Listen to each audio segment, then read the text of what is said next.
누가복음 1장 5절에서 25절 주님 맞이할 준비입니다. 주님 맞이할 준비.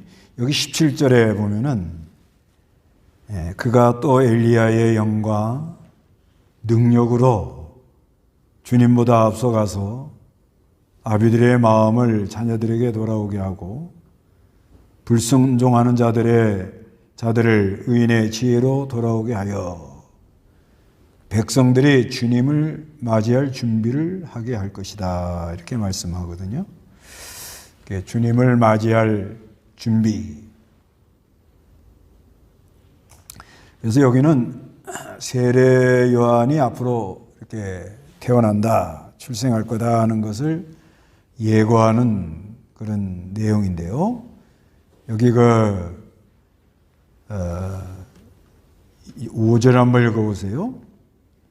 유대왕 헤롯 시대에 아비야 조에 속한 사가랴라는 이름의 한 제사장이 있었는데 그의 아내는 아론의 후손으로 이름은 엘리사벳이었다. 그 둘 모두 하나님 앞에서 의로운 자들로서 주님의 모든 계명과 규범을 흠없이 잘 지켰다. 그런데 엘리사벳은 임신하지 못하여 그들에게 자녀가 없었으며 둘 다 나이가 많았다. 유대 왕 헤롯 시대에 아비아조에 속한 사가랴는 이름의 한 제사장이 있었는데 그 아내는 아론의 후손으로 이름은 엘리사벳이다. 그러니까 아주 경건한 가정이라 이렇게 봐져요. 그리고 그 둘 모두 하나님 앞에 의로운 자들로서 주님의 모든 계명과 규범을 흠없이 잘 지켰어요. 그래서 이 계명, 규범 이런 거를 흠없이 잘 지켰는데, 그런데 엘리사벳이 임신을 하지 못해가지고 그들에게는 자녀가 없었으며 둘 다 나이가 아주 많았습니다. 그런데 8절 읽어보시기 바랍니다. 사가랴가 자기 조의 차례가 되어 하나님 앞에서 제사장의 직무를 수행하게 되었는데 제사장직의 관례를 따라 제비를 뽑아 사가랴가 주님의 성소에 들어가서 분향하게 되었다. 그가 분향하는 동안에 백성의 무리는 모두 밖에서 기도하고 있었다. 그래서 사가랴가 자기 조의 차례가 돼가지고 하나님 앞에서 제사장 직무를 수행하게 되었는데 제사장직의 관례를 따라 제비를 뽑아 사가랴가 주님의 성소에 들어가서 분향하게 되었다. 그가 분향하는 동안에 백성의 무리는 모두 밖에서 기도하고 있었다. 이게 아마 기다리고 있었다고 봐야 돼요. 기다림. 누굴 기다리냐? 메시아. 그 메시아를 기다렸다는 것에 대해서 이제 누가복음의 시몬, 안나 이분들 말씀을 이렇게 보면은 이 시몬도 기다렸다고 그래요. 2장 25절.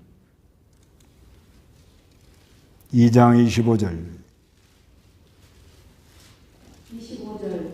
그런데 마침 예루살렘에 시므온이라는 사람이 있었으니 이 사람은 의롭고 경건한 자로서 이스라엘의 위로를 기다리는 자인데 성령께서 그 위에 임하여 계셨다. 그런데 마침 예루살렘에 시몬이라는 사람이 있었으니 이 사람은 의롭고 경건한 자로 이스라엘의 위로를 기다리는 자다. 이렇게 말하거든요. 그래서 성령께서 그 위에 임하여 계셨다. 이렇게 말합니다. 그리고 그 안나 할머니도 여선지자인데 결혼한 다음에 혼자 돼가지고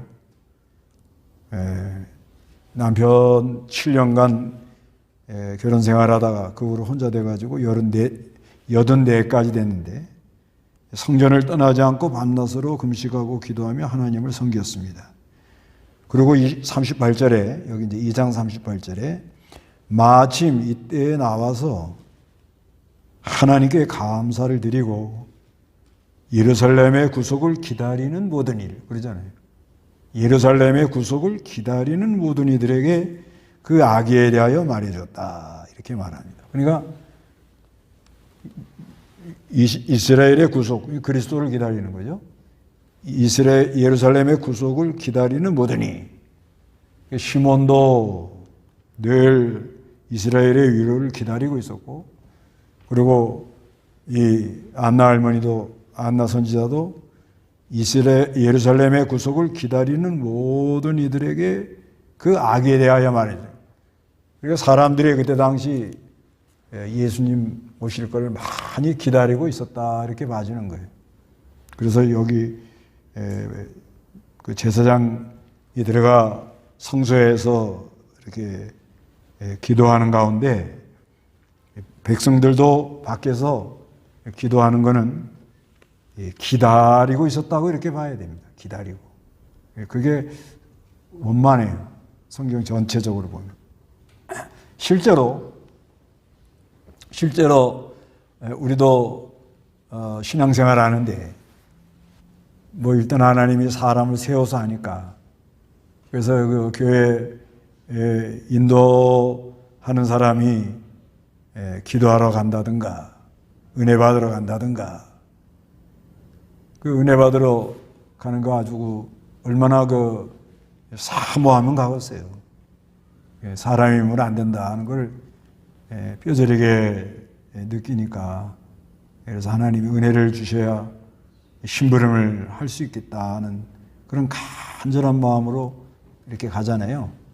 갈 때 백성들, 교인들도 기다리는 게 중요합니다. 은혜를 사모하고, 누굴 기다리냐? 그리스도를 기다려야죠. 그리스도. 그 은혜 받고 와가지고 전해주는 말씀을 통해서 누구를 영접해요? 그리스도를 영접해야죠. 그리스도. 시큰 설교 들어놓고는 목사님 자랑이라 하면 그거 쓰겄어요. 그거는 바로 된 게 아니죠. 사람은 보이지 않게 하고, 누구한테 내가 은혜 받다 이 소리도 하지 말고, 언제 은혜 받을 때가 좋았다 그런 소리도 하지 말고, 그런 거 다 지나간 거예요. 다 지나간 거고, 하여튼 내가 은혜 받아야 살겠다 이건 확실하잖아요. 은혜 받아야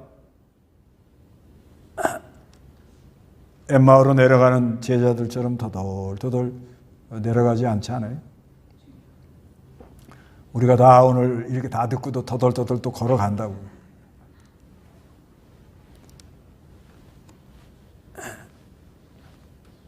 그러니까 그거는 뭐 억지로 안 되거든요. 억지로. 누가 터덜터덜 그저 마음이 낙심이라고 하죠. 낙심. 이 마음이 이렇게 뚝 떨어져 가지고 막 이럴까 저럴까 뭐. 이제 아마 올해 전 세계적으로 이 선거하는 나라가 많잖아요. 선거하는 나라가 대부분 이제 미국 대선이 큰 영향이 있죠. 근데 우리나라도 총선이 있잖아요. 대만도 하는 것 같고 이탈리아 뭐 여러 곳에서 이게 선거가 있는데, 그 선거가 있을 때가 되면 아주 그냥 출렁출렁합니다. 여론이 이리 몰렸다 저리 몰렸다. 그 다음에 이 독재자들은 이제 코너로 들어가는 거예요. 요즘 이렇게 기도하면서 생각해 보면은, 야 진짜 주님, 이 하나님 아들 예수가 안 왔다면 벌써 지구는 깨졌어요. 네. 안 그러겠습니까? 이 독재자들 이게 뭐 어떻게든지 끝까지 해야 하려고 그러잖아. 끝까지. 그러면은 핵은 있겠다, 뭐 무기 다 있겠다. 그거 사용 안 하겠냐 말이에요. 그런데 그리스도를 보내가지고, 그래도 하나님께서 또 대통령들이나 지도자들에게 또 복음을 넣어가지고 시대마다 그 사람들에게 이렇게 마음을 움직여가지고 이렇게 해가지고서는 아주 극한 대립으로 나가려고 하다가도 또 돌아가고 그걸 전부 하나님 뒤에서 지금 움직이고 있는 거예요. 근데 예수가 안 오셨다. 그리스도가 안 오셨다. 그러면 아마 벌써 이거 지금 보통 일이 아닐 거예요. 그러니까 이 그리스도가 오셨기 때문에 그렇죠. 지금도 아주 복잡하게 돌아가잖아요. 지금 우리나라는 좋은 쪽으로 가게 해주세요 하고 기도하는 거예요. 예언이 예측할 수도 없어요. 어떻게 될 수도 알지도 모르고. 그러나 하나님께서 영광이 되는 쪽으로, 좋은 쪽으로 인도해 줄 걸 믿습니다. 이제 기도하는데 하여튼간 누굴 기다려야 돼요? 하여튼 올해는 예수를 기다려야 돼요. 예수. 이 예수를 기다려가지고 예수를 만난 사람은 그 입에서 뭐가 나와요? 말씀이 나오고 국률이 나오고 자비가 나오고 아주 기다리고 만나면은 그 예수를 담도록 그렇게 되어 있는 거예요. 가까이 하면. 그래서 인도자가 기도하러 갔다. 지금은 무슨 성소에 들어가는 건 아니고. 근데 이 성소에 들어가다가 이제 그때 당시는 이제 잘못하면 제사들이 다 이제 죽잖아요. 그 함부로 들어오지 못하도록 4개 그렇게 써놨잖아요. 근데 그것도 다 이유가 있어요. 이거 보면은 이게 은혜라는 게 거저되는 게 아니라는 거야. 해산의 수고가 들어가고 이 부활의 생명, 능력은 죽어야서 하니까. 그러니까 이 교회를 맡은 사람들이 이러다가 어떻게 되겠지? 그 고비를 한 번씩 넘어가야 돼, 이게. 그게 보니까 그래요. 여자들이 아이 낳다가 내가 이거 잘못하면 잘못되는 거 아니야? 그러나 아이 낳은 기쁨에 모든 괴로움을 잃어버린다 그러잖아요? 그래야 은혜가 오는 거예요, 이게. 지금도 똑같아요. 지금도 그 은혜를 다 받고 사모하잖아요. 하여튼간 누굴 만나면 돼요? 간단한 거예요, 그냥. 예수님 만나면 아무리 복잡하고 아무리 어떤 난관에 봉착해서 간다 하더라도 거기서 하나님이 길을 열어주고 감당할 시험을 주고 피할 길을 주고 길이 열려요. 소망이 생기고. 이분을 만나야 내가 살겠다. 근데 이분 만나는데 이게 은혜죠, 은혜. 다 은혜입니다. 은혜라는 뭐냐면 내가 불쌍히 여길 자를 불쌍히 여기고 은혜 줄 자에 은혜를 준다. 이렇기 때문에 길 가다가도 은혜 받을 수도 있고 또 도끼를 품고 가다가도 은혜 받을 수도 있고 도끼 품고 가다가 은혜 받은 사람이 사도 바울이에요. 아니 예수쟁이들 잡아 죽이려고 하는데 그게 정상적인 마음이겠냐 말이에요. 아주 그냥 살기가 등등해가지고 눈이 시퍼래가지고 그냥 이루고 마가 돌아다녔을 거예요. 그 바울 사진 보니까 아주 성깔이 아주 사람이 까칠하더라고요. 아주. 그 사진 그게 맞는지 안 맞는지 모르겠어요. 칼빈도요 아주 얼마나 사람이 샤프한지 몰라요. 그래서 아주 예수 믿는 사람 잡으러 다니는 사람이 눈이 어떻겠어요? 한번 예수 믿는 사람 잡으러 다니는 사람 눈빛 좀 한번 해봐요. 은혜 떨어졌을 때 한번 눈빛 좀 해봐요. 어떻게 되나요? 그럼 못 봅니다. 못 봐. 셀카를 한번 찍어놔봐. 은혜 떨어졌을 때. 눈이 어떻게 되는가. 그런데 하나님이 은혜를 주더라는 거예요. 이건 뭘로 설명하냐고요. 그렇기 때문에 이 은혜라는 것을 안 사람, 내가 은혜 받아야 살겠다는 거, 이걸 자기가 뼈저리 그걸 깨달은 사람은 기다리더라는 거예요. 어떻게 해요? 기다리더라는 거예요. 기다리는 게 이게 소망이 있는 거예요. 기다리는 거예요. 그래서 인도자가 기도하러 간다. 오직 딱 했으면 가겠어요. 오직 딱 했으면. 인간의 힘으로 안 된다는 걸 알기 때문에 가지 않겠어요? 이건 인간의 힘으로 한다고 하면 갈 필요 없죠. 아주 슬슬 하면 돼요. 슬슬, 그죠? 슬슬 교인들 비유나 맞춰주고, 잘해주라고, 좋으신 하나님이라 그러고, 그죠? 괜찮다 그러고, 그죠? 뭐, 심령이 골마 터지든지, 뭐, 잘못된 이 삐뚤어진 사고를 가지고 나가도 그냥 내비두는 거예요, 그냥. 뭐 그러다가 말겠지, 뭐. 이러고, 그냥 내비둬, 그냥. 근데 그러나 이 바른 정신을 가진 지도자는 그걸 자기가 이렇게 이게 뭐 다 이렇게 들여다보는 건 아니라도 지금들 바른 생각을 안 하는구나. 이런 느낌이 오잖아요. 이게 지금 머리가 병들었구나, 지금. 이런 걸 알면서도 그냥, 뭐 잘 되겠죠. 내버려둬. 알아서 하라고, 그냥. 그거는 인도자가 할 태도가 아니에요. 모르겠어요. 저는 그렇게 생각해요. 지금 머리가 병들어가지고 지금 이게 이제 얼마 안 가면은 다 문제가 일어나는데, 이거 머리가 병들면 반드시 문제가 일어나거든요. 바른 정신, 바른 사고. 험한 거. 자꾸 험한 것만 생각하는 거예요. 삐뚤어진 거예요. 그런 게 보이니까 이게 뭐, 아무리 얘기해도 뭐 고치나요? 얘기해도 안 되잖아요. 하나 딱 방법이 있다는 게 뭐예요? 은혜란 말이에요. 은혜. 하나님의 은혜로 이게 되니까. 그러니까 방법이 없는 거예요, 방법이. 그래 매달리고 애를 쓰고. 근데 이 은혜라는 게 언제 오냐? 언제? 성경적 원리로. 그냥은 안 돼요. 이게. 거저인데, 주는 건 거저인데, 하나님이 주는 거는 힘 다하고, 뜻 다하고, 정성 다하고, 애를 쓰고. 제 경험으로는 내가 이러다가 한번, 이거 어떤 큰 어려움을 당하지. 내가 이러다가 몸에 문제가 일어나지. 그런 고비를 한 번씩 넘어가야 은혜를 받아요. 근데 왜 그런가 하면,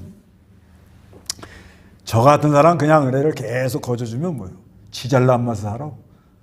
교만해요. 되게 그럽니다, 되게 다 그래요. 그냥 그저에도 막 은혜를 막 줬다. 그건 뭐 이제 자기 이상은 없어요, 사람이. 그럴까봐 하나님이 딱 그렇게 마음 다하고, 뜻 다하고, 정성 다하고, 힘을 다하고, 그냥, 인간, 자기 진액을 전부 받쳐가지고 할 때 조금씩 이렇게 주는 거예요. 이게 보이니까. 그게 또 은혜예요. 그냥 거저 좀 줬겠어요? 이거 양심을 뚝 버리세요. 거저 안 돼요. 이 모든 만사가 거저되는 게 어디 있어요? 거저 먹으려고 하면 그건 안 돼. 그래서 김효목 목사님이 그랬다잖아요. 닭을 털이라도 뽑고 먹지. 안 된다는 거예요. 이게 거저 되는 게 아니라고. 힘을 쓰고 애를 쓰고 정성을 들이고 뭐 하려고? 은혜 받으려고. 그래서 이 백성들이 기다리고 있었다고 보는 게 맞는 거예요. 누굴 기다려요? 메시아가 오신다. 그래서 이 천사가 나타났어요. 11절 읽어보세요. 그때 주님의 천사가 그에게 나타나 분향 제단 오른쪽에 서 있었다. 사가랴가 보고 당황하면서 두려움에 사로잡히자 천사가 그에게 말하였다. 사가랴야, 두려워하지 마라. 하나님께서 내 간구를 들으셨다. 내 아내 엘리사벳이 내게 아들을 낳아줄 것이니 그의 이름을 요한이라고 하여라. 그 아들이 내게 기쁨과 즐거움이 될 것이며 많은 이들이 그의 출생을 기뻐할 것이다. 그가 주님 앞에서 큰 인물이 될 것이며 포도주나 독한 술을 결코 마시지 않을 것이고 어머니 뱃속에서부터 성령으로 충만할 것이다. 그는 이스라엘의 많은 자손들을 그들의 주 하나님께로 돌아오게 할 것이다. 그가 또 엘리야의 영과 능력으로 주님보다 앞서가서 아비들의 마음을 자녀에게 돌아오게 하고 불순종하는 자들을 의인의 진리로 돌아오게 하여 백성들이 주님을 맞이할 준비를 하게 할 것이다. 천사가 나타났단 말이에요. 기다리고 있으니까 누가 와요? 천사가 와가지고 이건 이제 사가랴가 성소 안에서 일어난 일이에요. 지금 밖에는 백성들이 기다리고 있고 성소 안에서 지금 근데 천사가 사가랴야 두려워하지 마라. 하나님이 내 간구를 들으셨다. 내 아내 엘리사벳이 내게 아들을 낳아줄 것이니 그 이름을 요한이라고 하여라. 사가랴가 뭘 기도했겠느냐? 아들 달라고 기도했겠느냐? 달라고 한마디를 했겠죠. 근데 더 뭘 기도했겠어요? 그리스도, 메시아가 올 걸. 메시아가 오시지 않나. 그래서 14절에 그 아들이 내게 기쁨과 즐거움이 될 것이며 많은 이들이 그 출생을 기뻐한다. 세례 요한이 태어나면 장차 누가 와요? 앞으로? 세례 요한이 하는 일이 뭐예요? 주의 길을 예배하는 사람. 주의 길을 예배하는 사람이기 때문에 세례 요한이 태어남으로 장차 그리스도가 오신다는 거예요. 그래서 15절에 그가 주님 앞에 큰 인물이 될 것이며 포도주나 독한 술을 결코 마시지 않을 것이고 어머니 뱃속에서부터 성령으로 어떻게 해요? 충만한다는 거예요. 그러니까 이거는 뭐냐? 나실인이라는 거예요. 나실인. 구별. 그래서 16절에 그는 이스라엘의 많은 자손들을 그들의 주 하나님께로 뭐요? 돌아오게 할 것이에요. 돌아오게 하는 일을 한다는 거예요. 그래서 17절에 그가 또 엘리야의 영과 능력으로 주님보다 앞서가서 아비들의 마음을 자녀들에게 돌아오게 하고 불순종하는 자들을 의인의 지혜로 돌아오게 하여 백성들이 주님을 맞이할 준비를 하게 할 것이다 하고 엘리야의 영과 능력으로 하는데 엘리야가 뭘 했느냐? 엘리야가 뭘 했죠? 그때 당시 엘리야 시대 백성들을 하나님께로 돌아오게 하는 역사를 일으켰잖아요. 한순간에.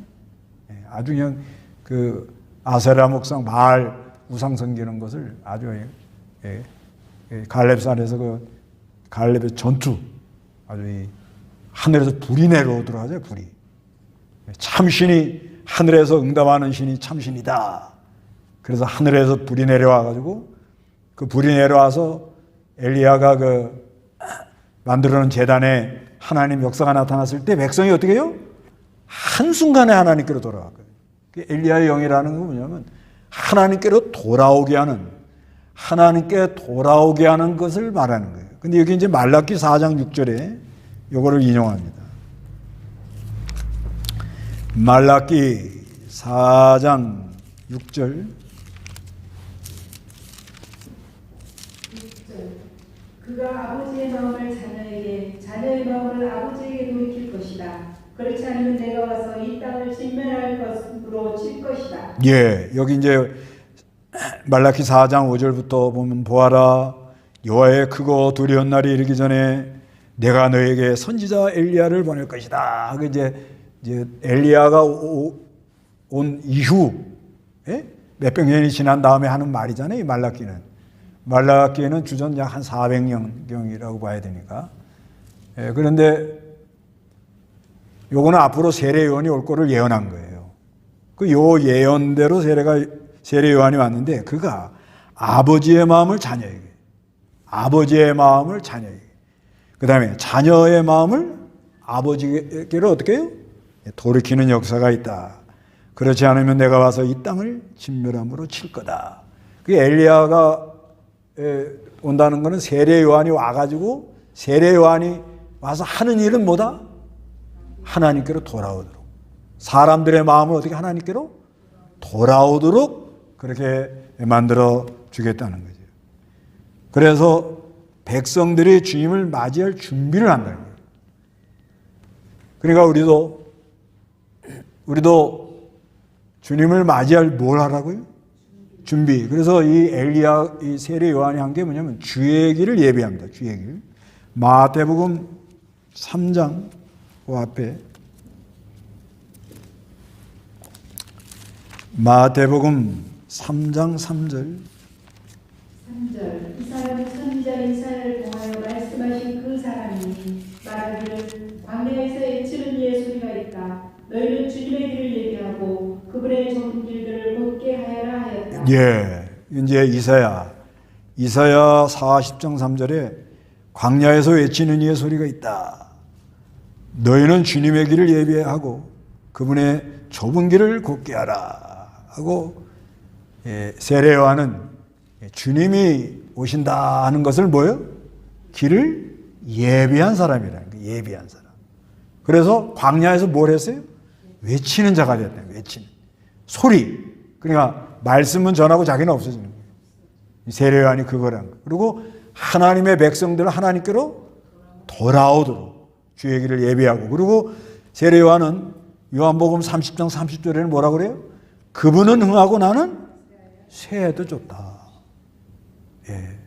주님 맞이할 준비하는 게 이거예요. 주님은 뭐예요? 흥하고 나는 새해도 줬다. 그리고 자기를 알아야 돼요.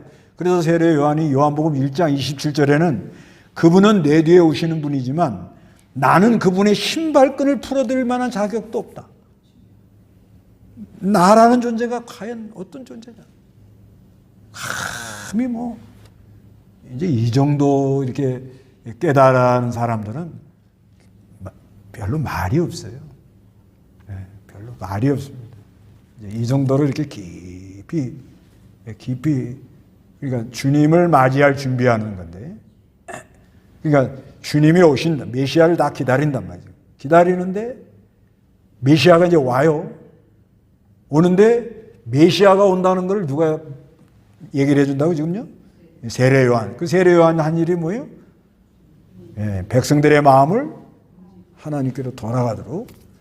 근데 세례 요한이가 한 행동을 보면 뭐예요? 주의 길을 예배하면서 광야에서 외치는 자의 소리가 되어가지고, 그러니까 자기라는 존재를 다 부인한 거죠. 없는 거예요, 자기는. 없는 자가 돼. 그러니까 이 사람이 아마 이 광야 생활을 많이 한가 봐요. 광야 생활을 많이 하면서 뭐 낙타 털옷에다가 그저 되는 대로 먹고 살았다 이 말이죠. 하여튼간 이게 참 귀한 일이에요. 주님을 주님을 맞이할 준비를 하는데, 그러니까 주님은 어떻게든지 하나님 일만 잘 되면 좋겠다. 그런 마음. 그죠? 나를 무시하든 이렇게 사람들 마음 써주고 돌봐주고 그래도 뒤에선 딴소리하고 무시하고 그러거든요. 그건 뭐 사람인기라 어쩔 수 없어요. 다 자기 집 질라고 그렇게 열심히 하니까. 그건 뭐 어쩔 수 없어요. 그냥 그런가 보다. 그리고 그저 나는 무시를 당하든 누구만 잘 되면 좋겠다. 우리 예수님만 잘 되고 예수님만 영광이 되고 예수님 하시는 일만 잘 되면 좋겠다. 그런 마음. 그런 사람, 그게 주님이 그 안에 역사를 하니까 그런 마음이 나오죠. 엄밀히 말하면. 엄밀히 말하면 무슨 주님의 은혜가 있으니까 그런 마음이 나오죠. 하여튼간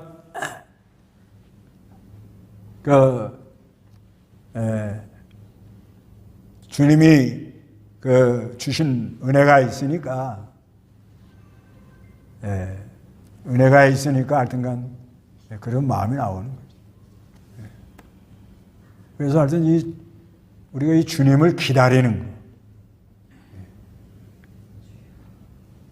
기다리는 게 이게 참 귀한 거고요. 그래서 주의 날, 거룩한 날도 주님을 기다리면서 사모하면서 와가지고, 그렇죠. 오랜만에 만나니까 뭐 좋아갖고 얘기도 하고 막 그래도 교제도 하죠. 그냥 은혜 받고 하는 게 좋죠. 은혜 받고. 이 주의 날은 거룩한 날이잖아요. 떠날 때부터 조용히. 어떤 사람은 차를 같이 타고 오면은 안에서 그냥 시끄러워서 그냥 뭐 은혜 받으러 오다가 그냥 거기서 다 쏟는데 쏟아. 은혜 받기 전에 다 그냥 귀가 다 지저분해졌대. 그래서 혼자 버스 타고 온대. 버스 타고. 그런 얘기를 하더라고요. 그래서 버스를 타고 오든 걸어오든 뭐. 그 전에 그 경주에서 의사 선생님 한번 오셨잖아요. 그게 너무 멀리서 오니까 2시간 반 걸려서 왔다고 그래요. 그래서 제가 좀 이건 좀 무리다. 그래서 말씀을 드렸더니 저보고 그래요. 목사님, 저는 일주일 중에 이날만 기다리고 있다는 거예요. 그런데 일찍 그래서 집에서 한 8시 조금 넘어서인가 나온대요. 근데 그 경주에 보면 그 하천 있다고 그래요. 있더라고요, 이렇게. 거기를 이렇게 따라 걷는 거야. 그 30분이 뭐 혼자 걸을 때 그렇게 내가 은혜를 받아가야지. 그래가지고 버스를 타가지고 또 여기로 저 노포동에 와가지고 요 온천장 와가지고 또 요 마을버스 타가지고서 와서 앉았는데 얼마나 은혜가 되는지 모르네요. 그런 것도 모르고 나는 고생하신다 속으로. 은혜가 그렇게 그러니까 은혜 1시간 예배하러 2시간 반 왔다가 2시간 반 가는 거예요. 그런데 떠나서 올 때부터 어떻게 해요? 그럼요. 사모하는 마음으로 오지 않겠어요? 그러니까 와서 은혜를 받는 거예요. 이 은혜가 뭔지를 안다면 이게 태도가 다르거든요. 나는 그렇게 생각해요.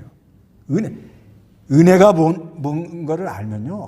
절대로 함부로 절대 못합니다. 제가 해보니까 그래요. 이 마음 쓰는 거, 이 마음 먹는 거, 이 정한 마음, 고요한 마음 다하고 뜻을 다하고 정성 다하고 힘 다하고 왜 그렇게 하라고 그럴까? 왜 그래요? 너희는 은혜 받아야 살아. 은혜 못 받으면 포도나무 같아. 포도나무. 열매 하나 맺지 못하면 뭐 불쑤시게 한다는 게 불쑤시게. 우리가 그런 존재거든요. 은혜라는 게 있기 때문에 이렇게 사는 거 아니에요? 다른 사람은 몰라도 목사는 은혜 떨어지면 포도나무요. 불쑤시개도 못 써. 쓸 데가 아무 데도 없어요. 할 것도 없고 뭐 할 줄도 모르고. 그러니까 기다리고 사모하고 그리고 주님 맞을 준비. 맞이하러 갈 때 준비해서 가잖아요. 준비해서. 그래서 벌써 이제 우리나라는 그 토요일을 반공일을 옛날에 이승만 대통령이 만들어준 거예요. 그럴 나라가 이만큼 된 거예요. 벌써 이 신앙을 중심으로 나라를 이렇게 했다는 이게 얼마나 은혜예요. 그렇게 하나님이 해줬는데 이제는 좀 먹고 살만하니까 그죠? 망탕으로 아이고 참 이게 참 그래서 하여튼 아버지 마음이 아들에게로 자녀의 마음이 아버지께로 돌아가는. 그런데 사가랴가 이거를 안 믿어요. 18절 읽어보세요. 사가랴가 천사에게 말하기를 나는 늙은 자이고 내 아내도 나이가 많은데 내가 어떻게 이것을 알겠습니까 하니 천사가 그에게 대답하여 말하였다. 나는 하나님 앞에 서 있는 가브리엘이다. 나는 내게 이 기쁜 소식을 전하도록 보내심을 받았다. 보아라, 내가 내 말을 믿지 않았으니 이 일들이 이루어지는 날까지 내가 벙어리가 되어 말을 못할 것이다. 때가 이르면 내 말이 성취될 것이다. 예. 그래서 이 말을 안 믿으니까 뭐가 돼요? 벙어리. 하나님의 말씀이 이루어지는데 그걸 안 믿으면 벙어리가 돼요. 할 말이 없다는 거예요. 그래서 21절에 그때 사람들이 사가랴를 기다리고 있었는데 기다린다는 말이 자주 나오죠. 그가 성소 안에서 오래 지체함으로 이상하게 여기고 있었다. 그가 밖으로 나왔으나 그들에게 아무 말도 하지 못하였으므로 그가 성소 안에서 환상을 보았다는 것들을 그들이 직감하였다. 그는 그들에게 손짓만 할 뿐 말을 못하였고 자신의 직무기간이 끝나자 자기 집으로 돌아갔다. 아니 멀쩡하게 들어갔다 나와가지고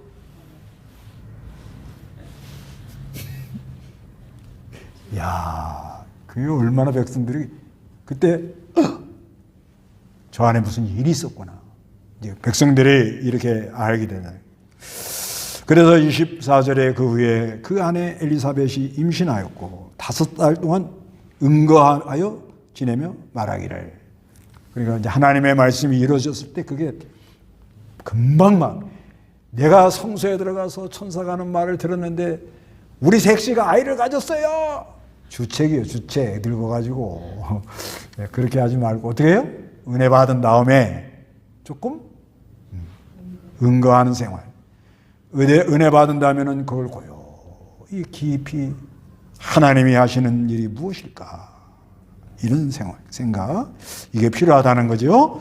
그래서 25절에 주께서 나를 돌아보시는 날에 누굴 돌아본 거예요? 사가랴죠. 사가랴. 사가랴가 아무래도 대표로 갔으니까.